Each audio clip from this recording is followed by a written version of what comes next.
کہ آپ صلی اللہ علیہ وسلم نے فرمایا کہ حسن اور حسین یہ دنیا میں میرے دو پھول ہیں. اتنا مجھے سکون اور لطف ملا. کس قدر خوبصورت الفاظ ہیں یہ، اور کس قدر محبت کی عکاسی کرتے ہیں یہ الفاظ. کہ بسم اللہ الرحمن الرحیم. بخاری شریف کی حدیث ہے کہ عبداللہ بن عمر، حضرت عمر رضی اللہ تعالیٰ عنہ کے بیٹے جو عبداللہ ہیں، ان سے ایک بندے نے سوال کیا کہ آرام کی حالت میں اگر مکھی کو مار دیا جائے تو اس کا کیا کفارہ ہے.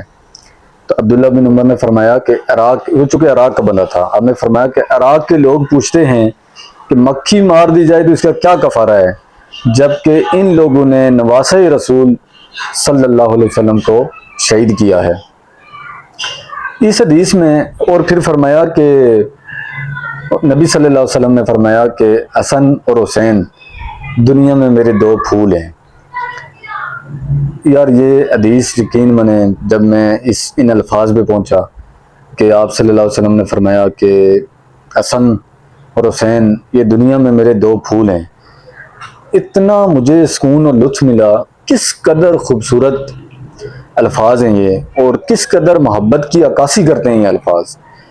کہ مثال کے طور پر آپ کے دو بیٹے یا ایک بیٹا ایک بیٹی ہوں اور آپ ان سے بے یاد محبت کرتے ہوں، اور ان کو کوئی تکلیف پہنچے یا کبھی آپ کسی کے سامنے بیان کریں ان کی محبت کو جو آپ ان سے کرتے ہیں، تو آپ کہیں کہ یار یہ میرے دو پھول ہیں. تو آپ صلی اللہ علیہ وسلم نے فرمایا یہ میرے دو پھول ہیں.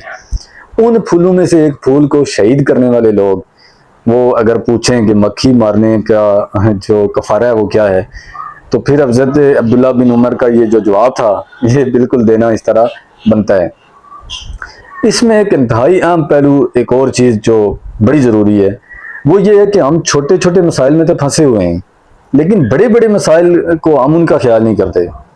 مثال کے طور پر ایک بندہ کھڑے ہو کے پانی پی رہا ہے، تو دیکھنے والا کہتا ہے یار کیسا بندہ ہے، کھڑے ہو کے پانی پی رہا ہے، حالانکہ پانی بیٹھ کے نہیں پینا چاہیے، بیٹھ کے پینا چاہیے.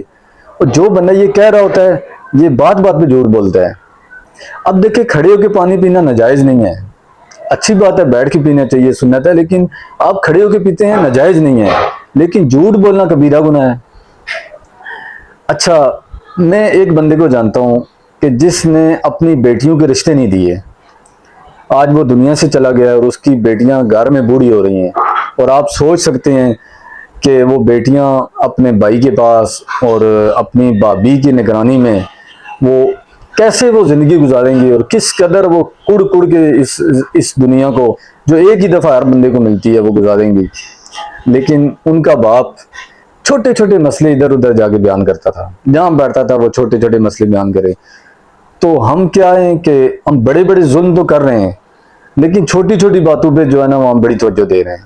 تو ضرورت یہ ہے کہ ہم چھوٹی باتوں کو بھی بے شک ہم ان کا لحاظ کریں، لیکن اگر ان کو ہم نظر انداز کر بھی دیں تو ہمیں بڑی باتوں کا لحاظ رکھنا چاہیے.